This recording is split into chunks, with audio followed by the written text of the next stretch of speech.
Olá, pessoal, bem-vindos de volta. É muito bom estar aqui com vocês novamente. A gente está aqui novamente na leitura comentada. E o que é a leitura comentada? É a gente pegando na sua mão e te fazendo ter o hábito da leitura. Lendo um livro completo com você, degustando todas as partes para você entender que a gente não tem que somente ler um livro, mas a gente tem que estudar o livro, trazendo insights, exercícios, pensamentos e fazendo você transformar aquela leitura em conhecimento. A gente já fez em 3 livros e hoje a gente vai começar o nosso 4º livro.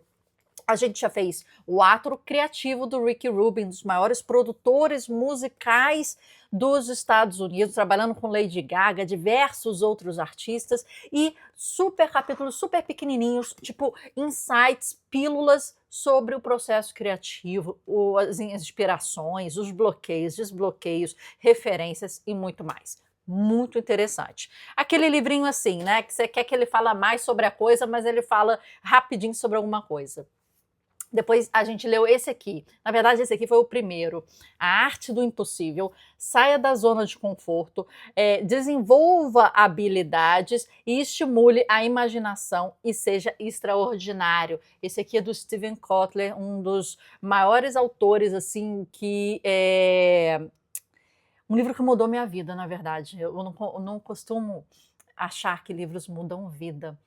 Mas se eu tiver que falar um livro que realmente mudou minha vida, foi esse aqui, ó, Abundância, do Steven Kotler, que eu li há muito, muito, muito tempo atrás. Não sei onde que ele está aqui, mas é um dos livros mais fantásticos que eu já li. Depois eu mostro para vocês. Calma aí. Caraca, cadê ele? Cadê ele? Cadê ele? Calma aí, calma aí. Ah, achei! Esse aqui, olha, Abundância, o futuro é melhor do que você imagina, do Steven Kotler. Foi um dos livros que mudou assim minha vida. Não indico ler hoje, porque já está muito desatualizado. Já tem livros mais atualizados. Só que na época, esse livro abriu minha mente de uma forma que eu falei, caraca, eu tenho que estudar. Eu tenho que saber coisas. Eu estou muito para trás. A gente está num país terceiro mundo, estamos para trás em diversas coisas, principalmente tecnológicas, né? E esse livro, naquela época, mais de 20 anos que eu li esse livro aqui, mudou a minha mente e me fez ler cada vez mais. Então, esse aqui, ele vai falar do flow. Lembra do flow, do Mihaly Csikszentmihalyi, do flow criativo? Ele vai falar disso. Né? E aí, o terceiro livro que a gente leu foi Limites Internos, né, do Steven Pressfield. A gente acabou de ler esse livro. Na verdade, ele é A Guerra da Arte e tem prefácio de Lucilena Galvão. Então, livros fantásticos, maravilhosos. E hoje, rufem os tambores, vocês votaram. A gente sempre tem uma votação aberta, faz uma pré-seleção de livros que vocês sempre comentam, falam com a gente, né? Dão dicas, referências, escrevem lá no nosso WhatsApp. Quem não faz parte, já faça parte do nosso WhatsApp, que é esse aqui.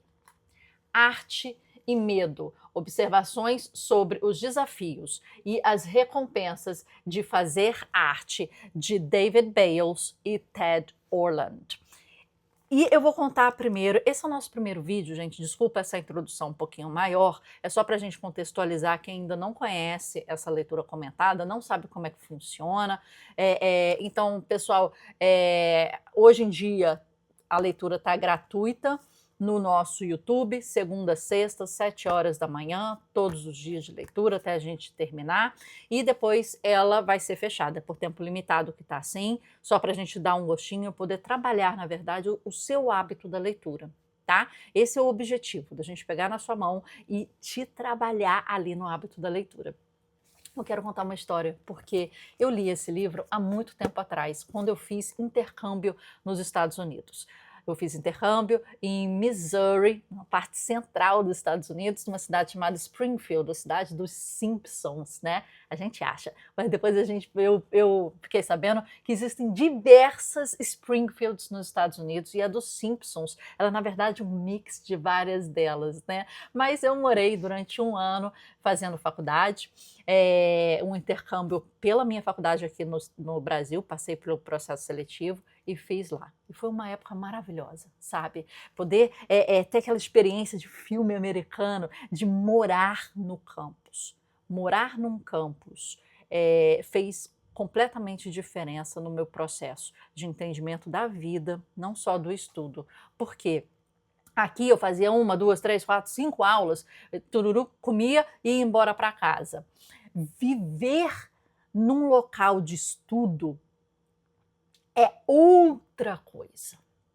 O estudo, o aprendizado, ele não sai do seu dia a dia, ele se internaliza e você começa a entender conceitos como long life learning, por exemplo, né? O aprendizado de vida toda, né? Você passa o seu final de semana, você vai na academia da faculdade, você vai na biblioteca da faculdade e lê lá um livro, pega referências, né?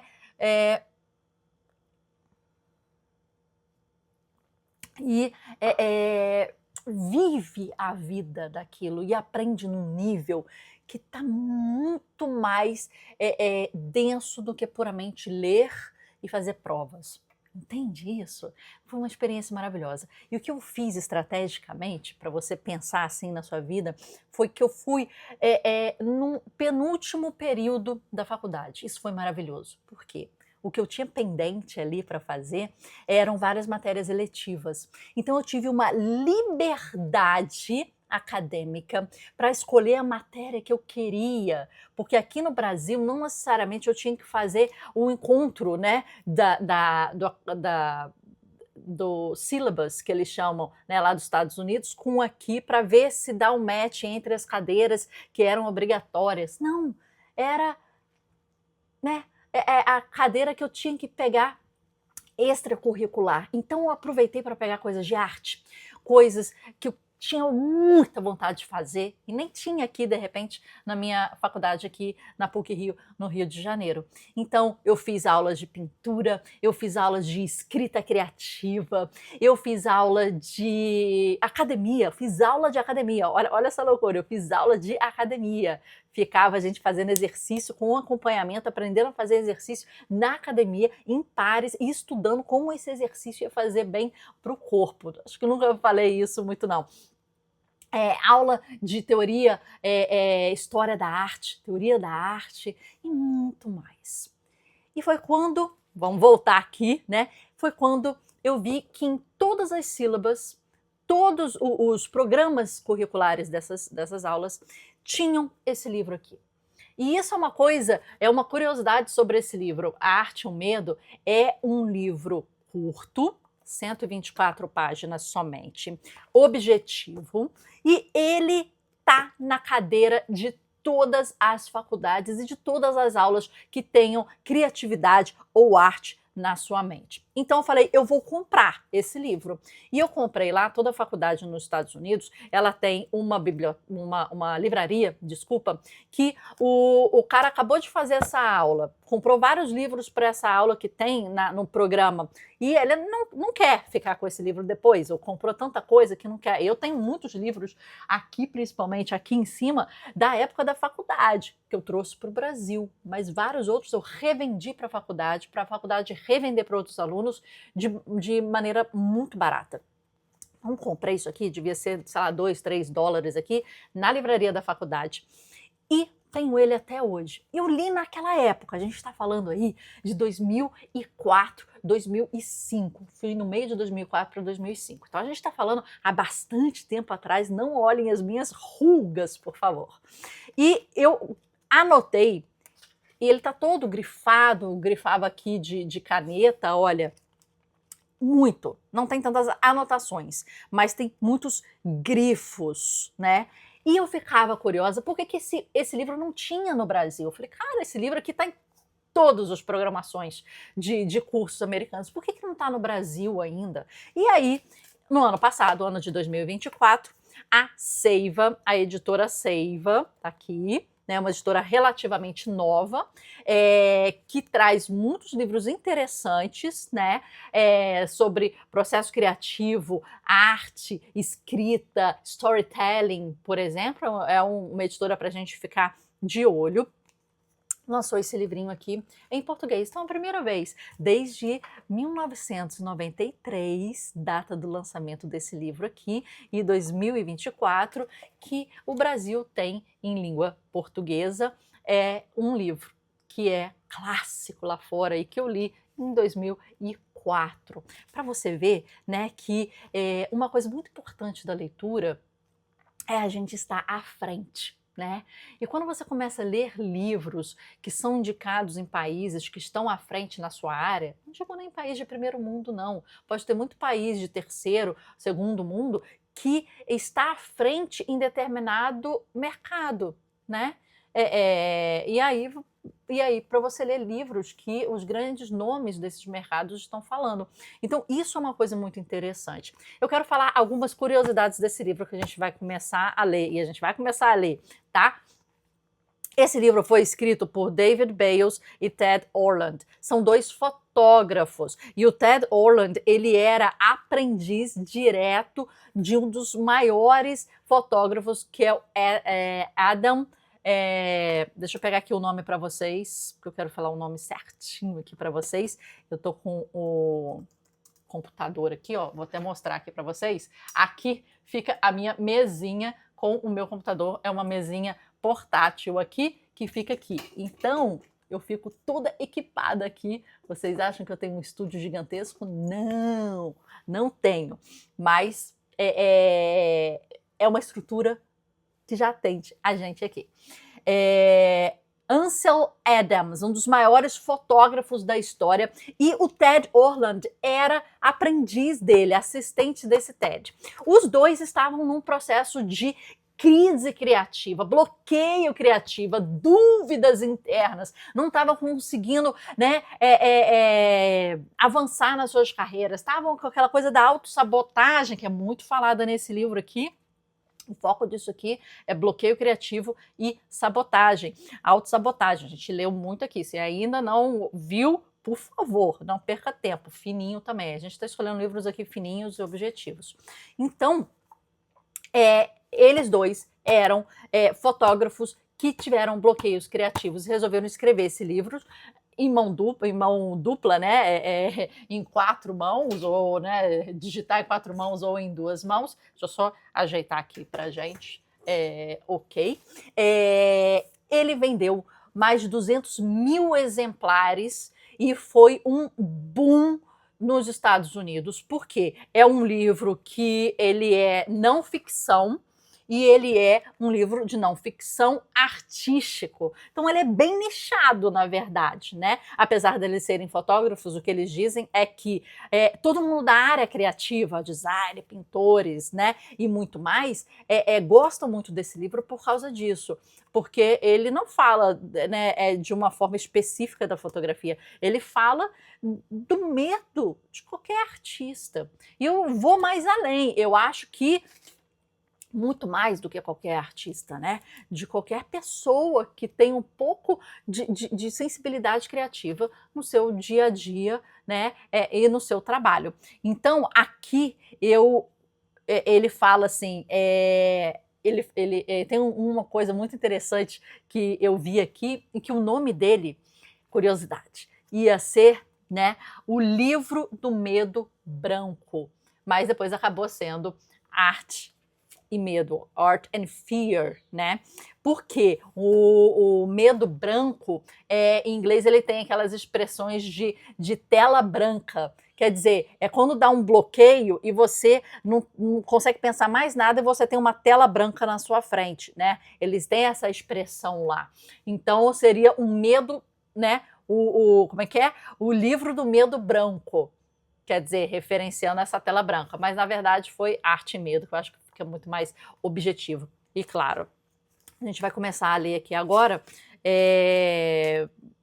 Eu não sei essa capa aqui, se vocês gostaram ou não. Eu tenho minhas referências aqui com essa capa aqui, não sei, ficou esquisita. Depois a gente vai estudar um pouquinho essa capa para trazer para vocês aqui os insights, tá? Ele veio com esse aqui, ó, Seiva é uma pequena escola, editora e comunidade criativa. Fica aqui a divulgação da Seiva. E vamos ler aqui atrás, só para a gente começar a entender. O clássico Underground, que se tornou um dos principais livros sobre arte e o ato de criar. Esse não é um típico livro de autoajuda. Essa é uma obra sobre as dificuldades de fazer arte e nos entendermos como criadores, escrita por artistas para artistas. Uma conversa que busca desenvolver a consciência e as ferramentas necessárias para nos relacionarmos com o mundo e com a nossa própria obra. É um manifesto que defende a ideia de que a arte está ao alcance de todos. Contudo, para perseverar, é essencial refletir sobre o ato de enfrentar a tela, o teclado, a folha em branco, a câmera, a plateia e descobrindo nosso caminho interior para criar a obra que precisamos fazer. E, assim, superar os medos que afligem a maioria dos artistas e evitar o destino mais comum entre eles: deixar de criar. Essa é uma grande dor de todos os artistas e é o que a gente fala na nossa comunidade criativa MAHub.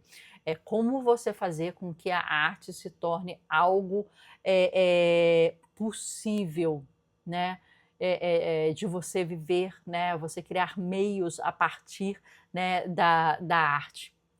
Fazer a sua base de sobrevivência e não um hobby ou um trabalho um trabalho extra, né? E é isso que a gente toca em diversos assuntos e divulga aqui para vocês. Esse livro foi muito comentado aqui, Austin Kleon, que é aquele cara do livro, né? Aqui, ó, Siga em Frente e Roube como um Artista, né? E o James Clear, que tem um dos melhores livros sobre hábitos atômicos. Então, ele fala aqui. A gente vai começar, e é claro que a gente já está aí avançado na hora, né? Mas a gente vai começar aqui um pouquinho no livro, só para a gente entender. A introdução. A gente vai falar, parte 1, a natureza do problema, a arte, o medo de si mesmo, o medo dos outros, e encontrando o seu trabalho.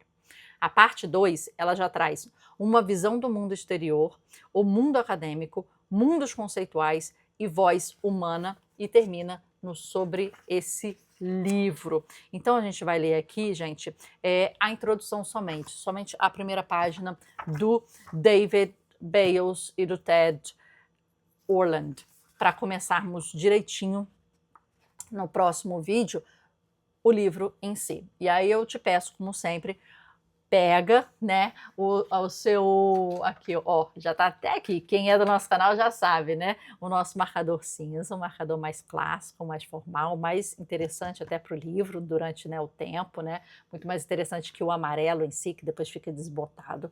Então compra o marcador cinza, pega a sua lapiseira para fazer as anotações, ou caneta, como preferir, né, e já vamos começar a leitura. Vamos lá. Esse é um livro sobre fazer arte. Arte comum.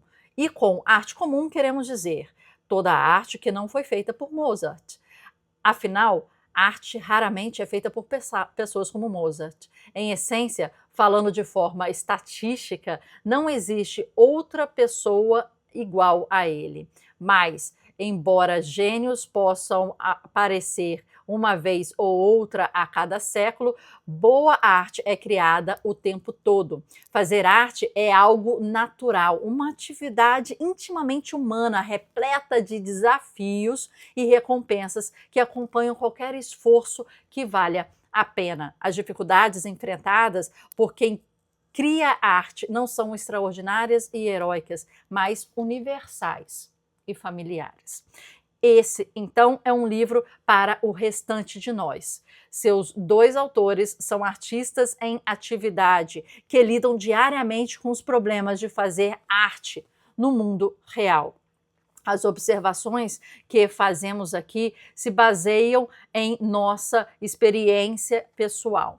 e estão mais relacionadas às necessidades dos artistas do que aos interesses dos espectadores. Esse livro é sobre o sentimento de sentar em um estúdio ou em uma sala de aula junto ao seu torno, ao teclado, ao cavalete, à câmera e tentar fazer o que precisa ser feito. É sobre entregar os seus destinos às suas próprias mãos, colocando o livre-arbítrio no local da predestinação.